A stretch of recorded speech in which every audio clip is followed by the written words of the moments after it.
अगर आप जीवन से जुड़ी सच्ची कहानियों और प्रेरणादायक कंटेंट को पसंद करते हैं तो लाइफ लाइन यूट्यूब चैनल को अभी सब्सक्राइब करें।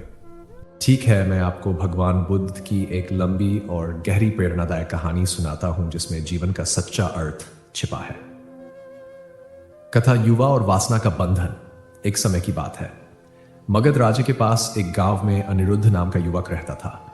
वह सुंदर था, स्वस्थ था और उसकी आंखों में भविष्य के अनेक सपने थे। लेकिन उसके मन पर एक बोझ था। उसके भीतर वासना की आग बार बार उठती थी।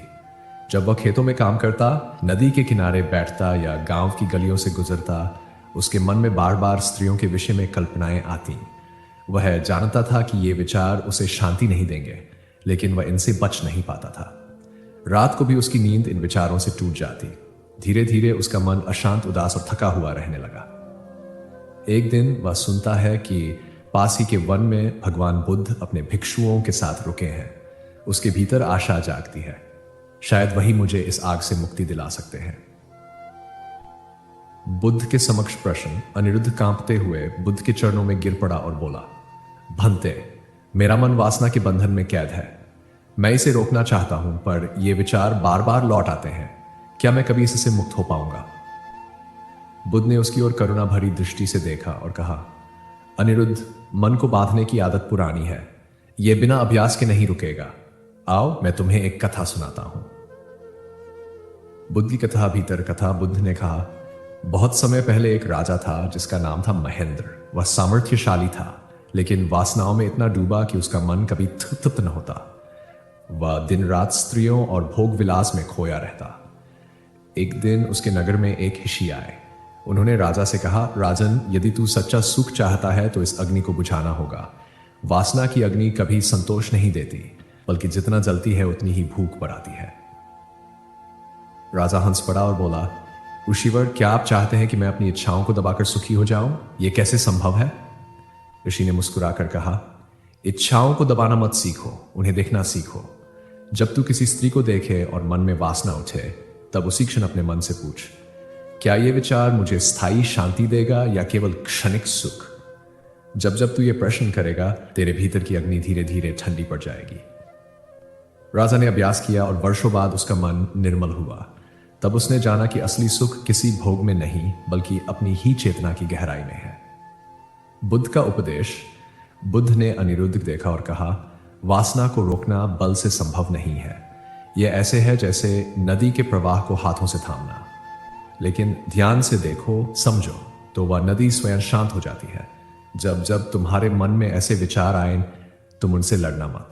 बस पूछो, क्या यह विचार मुझे सच्ची शांति देगा? धीरे धीरे मन स्वयं उत्तर देगा और विचारों की आग बुझने लगेगी। परिणाम। अनिरुद्ध ने बुद्ध के बताए मार्ग पर साधना शुरू की। शुरुआत में वह बार बार हारता, लेकिन वह अभ्यास करता रहा। दिन ब दिन उसका मन हल्का हुआ, उसकी आंखों में शांति उतरने लगी। कुछ वर्षों बाद वही अनिरुद्ध, जो वासना के बंधन में जकड़ा हुआ था, बुद्ध का एक गंभीर शिष्य बन गया। अब लोग कहते, ये वही युवक है जो पहले वासनाओं का दास था और आज वह सबसे शांत और निर्मल है।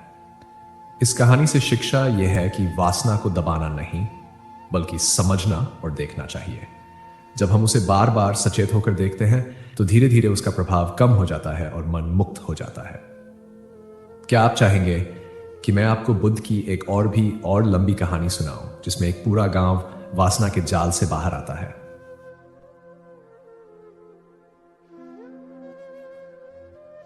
ठीक है, अब मैं आपको भगवान बुद्ध की एक बहुत लंबी और गहरी प्रेरणादायक कथा सुनाता हूं, जिसमें एक पूरे गांव का जीवन बदल जाता है। यह कथा वासना से मुक्ति और आत्मज्ञान की ओर यात्रा का अद्भुत चित्रण है। कथा। वासना में डूबा गांव और बुद्ध का आगमन। गांव की स्थिति। मगध राज्य की सीमा पर एक छोटा सा गांव था, सोनपुर। गांव उपजाऊ था, लोग संपन्न थे, लेकिन उनके जीवन में एक छुपा हुआ अंधकार था। वहां के युवक दिन रात नशे और वासनाओं में डूबे रहते। स्त्रियां भी अपने आकर्षण में उलझी थीं और आपसी झगड़े बढ़ते जाते। लोगों का मन भोग विलास में इतना फंस गया था कि किसी को भी आत्मा, धर्म या शांति का स्मरण न था। धीरे धीरे गांव में चोरी, झगड़े और टूटे हुए रिश्ते आम हो गए। बुजुर्ग रोते और कहते, यह गांव नष्ट हो जाएगा यदि यही चलता रहा। शाप बुद्ध का आगमन एक दिन समाचार फैला कि भगवान बुद्ध अपने भिक्षुओं के साथ गांव के पास के वन में पधारे हैं। गांव के कुछ वृद्ध और सज्जन लोग बुद्ध के पास गए और विनती की, भंते, हमारा गांव वासनाओं और बुराइयों में डूब रहा है, कृपा करके आप यहां आकर लोगों को मार्ग दिखाएं। बुद्ध करुणा से भर उठे और अपने भिक्षुओं के साथ गांव पहुंचे। गांव वाले उत्सुक थे क्योंकि वे जानते थे कि बुद्ध जहां जाते हैं वहां कोई गहरा परिवर्तन होता है। युवक और उसका प्रश्न। गांव के सबसे सुंदर और ताकतवर युवक का नाम था चंद्रपाल। वह वासना का प्रतीक बन चुका था। हर समय स्त्रियों के पीछे भागना, शराब में डूबना और हिंसा करना, यह उसका जीवन था। लेकिन भीतर ही भीतर वह भी बेचैन था। जब बुद्ध गांव के चौक में बैठे तो चंद्रपाल आगे आया और बोला, गौतम, मैं आपकी बातें सुनना चाहता हूं, लेकिन पहले आप मुझे उत्तर दीजिए। कहते हैं आप वासना को बुरा बताते हैं, लेकिन बताइए, यदि वासना न हो तो जीवन का आनंद क्या रह जाएगा? क्या यह शरीर केवल तपस्या और कठिनाई के लिए है? गांव वाले तालियां बजाकर हंस पड़े, लेकिन बुद्ध मौन रहे। उन्होंने धीरे से कहा, चंद्रपाल, मैं तुझे एक कहानी सुनाता हूं। भीतर की कहानी, हिरण और दलदल। बुद्ध ने कहा, बहुत समय पहले एक हिरण था। वह हरा भरा जंगल छोड़कर दलदल की ओर भागा। वहां उसने देखा कि कीचड़ में चमकती बेलें हैं। हिरण को लगा कि ये बेलें मीठी और स्वादिष्ट होंगी। वह उनमें उलझ गया, चखना चाहा, लेकिन बेलें तो दलदल का जाल थीं। धीरे धीरे उसका शरीर फंस गया। वह जितना छूटने की कोशिश करता उतना ही गहराई में धंसता। अंततः वही हिरण जो आजाद आकाश में दौड़ सकता था, दलदल में दम घुटकर मर गया। ऐसा ही हाल उस मनुष्य का है जो वासना में बार बार फंसता है। वह सोचता है आनंद मिलेगा, लेकिन पाता है केवल जकड़न। गांव का परिवर्तन। बुद्ध की वाणी गांव वालों के दिल में उतर गई। कई युवक पहले हंस रहे थे, लेकिन अब उनकी आंखें गई। चंद्रपाल भी मौन हो गया। बुद्ध ने आगे कहा, वासना को मिटाने के लिए 3 उपाय हैं। स्मृति, माइंडफुलनेस। जब भी मन में इच्छा उठे उसे तुरंत पहचानो। डू, अनित्यता का चिंतन। सोचो कि यह सुख स्थायी नहीं है, यह केवल क्षणिक है। 3, ध्यान की साधना। अपनी चेतना को भीतर की शांति से जोड़ो। जिसने ये 3 अपनाए वह दलदल से निकलकर मुक्त आकाश में उड़ता है। गांव वालों ने उसी दिन से बुद्ध की दीक्षा लेना शुरू कर दिया। कुछ भिक्षु बने, कुछ गृहस्थ रहकर संयम का पालन करने लगे। इन चंद्रपाल की यात्रा। चंद्रपाल जो कभी वासना का दास था, बुद्ध का शिष्य बना। शुरुआत में उसके लिए कठिन था क्योंकि आदतें गहरी थीं। कभी कभी उसका मन पुराने विचारों में लौट जाता, लेकिन वह बुद्ध की शिक्षा को याद करता, यह केवल दलदल है, मुझे मुक्त होना है। वर्षों बाद वही चंद्रपाल एक जानी भिक्षु के रूप में प्रसिद्ध हुआ। उसकी आंखों में गहरी शांति थी। लोग कहते, यह वही युवक है जो गांव को बिगाड़ रहा था और आज वही गांव की आत्मा बन गया है। शिक्षा। बुद्ध ने अंतिम दिन गांव वालों से कहा, वासना की आग कभी संतोष नहीं देती। वह क्यों है कि केवल तुम्हें जकड़ती है। सच्चा सुख बाहर नहीं, तुम्हारे अपने भीतर है। उसे पहचानो, वही तुम्हें मुक्त करेगा। गांव ने उस दिन से एक नया जीवन जीना शुरू किया। सोनपुर अब वासना और भोग का गांव नहीं, बल्कि ध्यान और संयम का गांव कहलाने लगा। इस लंबी कथा से हमें शिक्षा मिलती है कि वासना कभी तृप्त नहीं होती, वह केवल और बढ़ती है। लेकिन जब हम उसे सचेत होकर देखते हैं, उसकी अस्थायी प्रकृति को पहचानते हैं, तब हम धीरे धीरे उस बंधन से मुक्त हो जाते हैं। क्या आप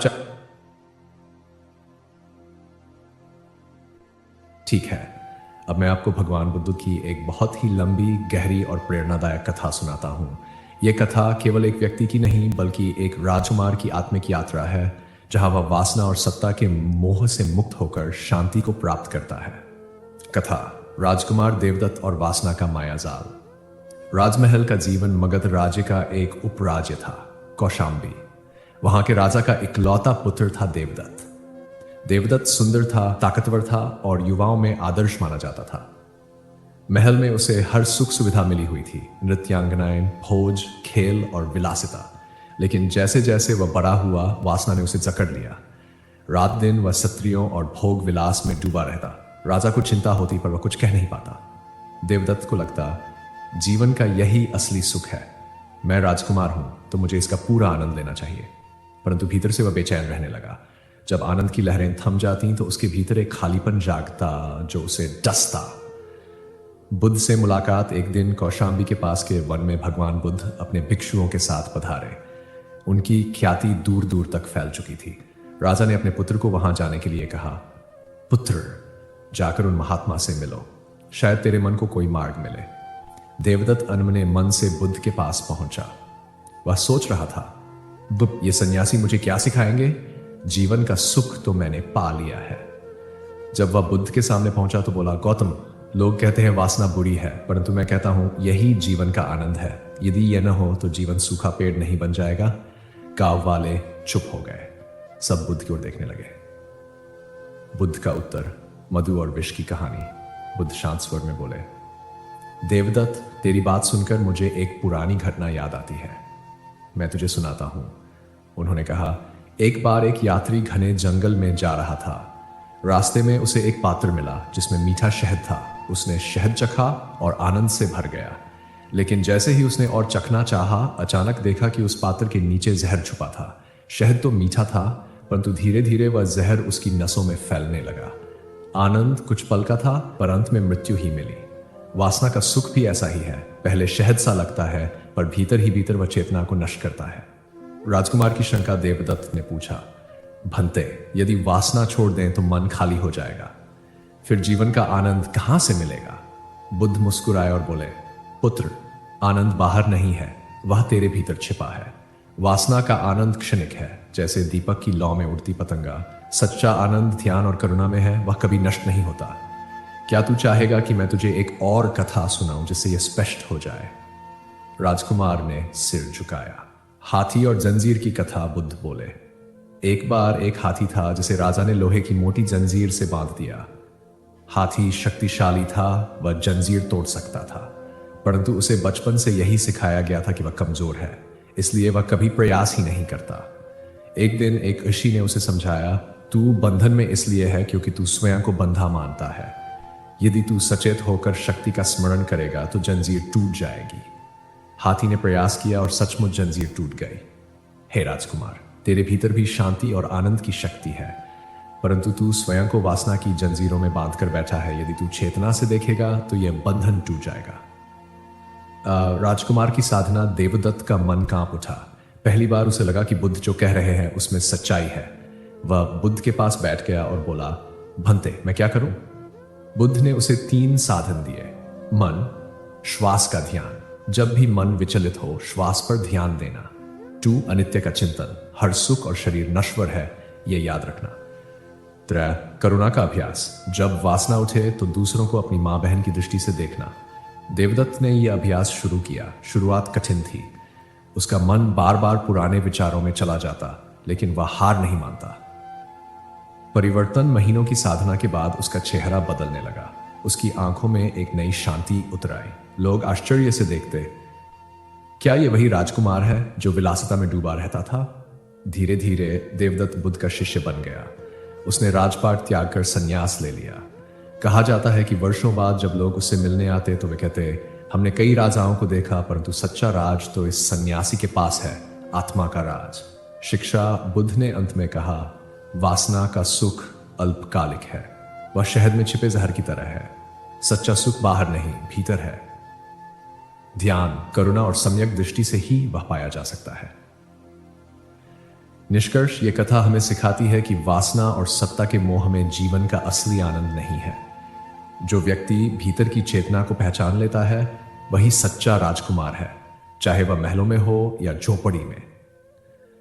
क्या आप चाहेंगे कि मैं अगली बार आपको और भी बहुत लंबी कथा सुनाऊं, जिसमें पूरा एक राज्य बुद्ध की शिक्षा से वासना और हिंसा छोड़कर शांति का मार्ग अपनाता है? बिल्कुल। अब मैं आपको भगवान बुद्ध की एक बहुत ही लंबी, गहन और बहुपरतों वाली कथा सुनाता हूं।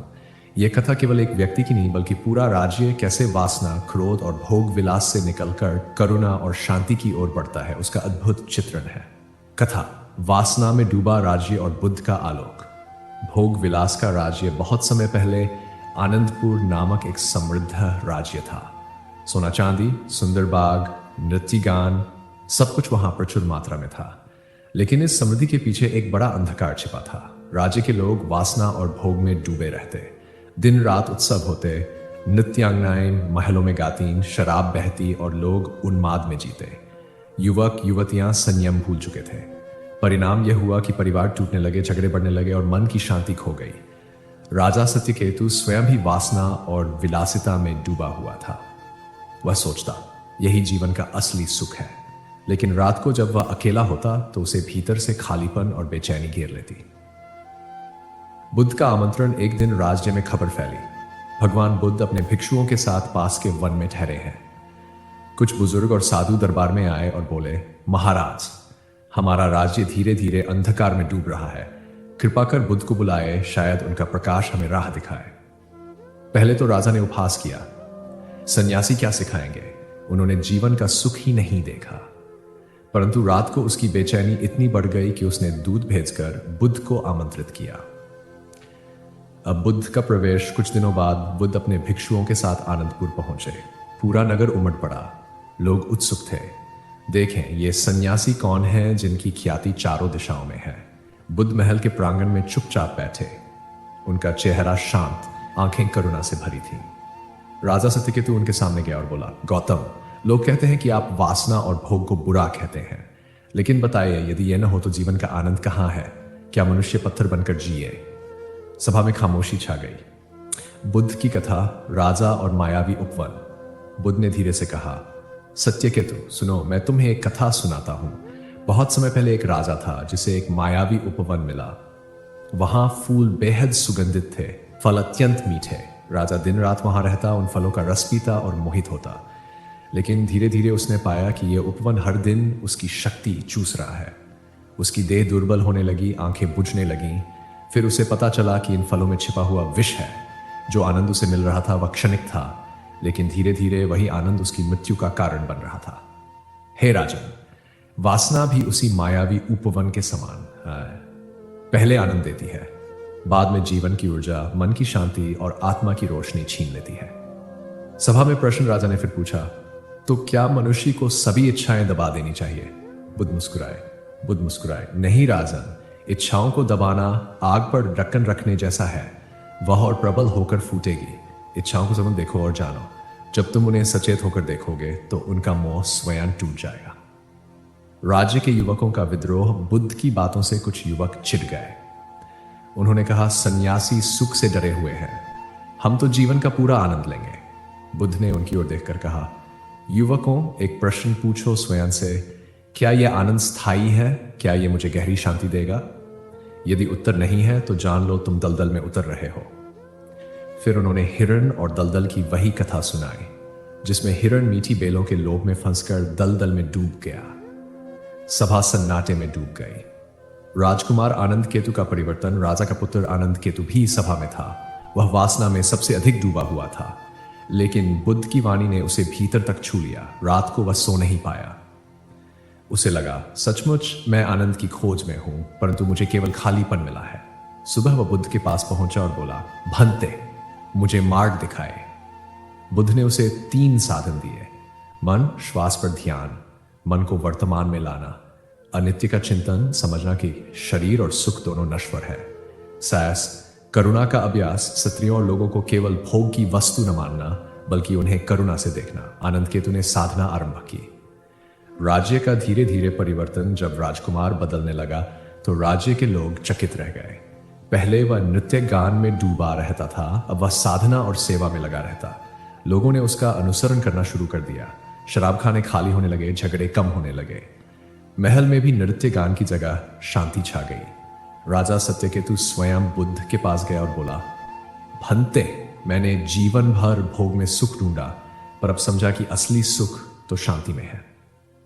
बुद्ध का अंतिम उपदेश। बुद्ध ने सभा में सबको संबोधित किया। वासना की अग्नि कभी बुझती नहीं, वह जितना जलती है उतना ही और मांगती है।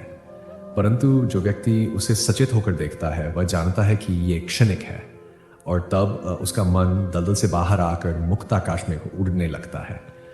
सच्चा राज्य वही है जहां मन शांति का राजपाट संभालता है। परिणाम वर्षों बाद आनंदपुर एक आदर्श राज्य के रूप में प्रसिद्ध हुआ।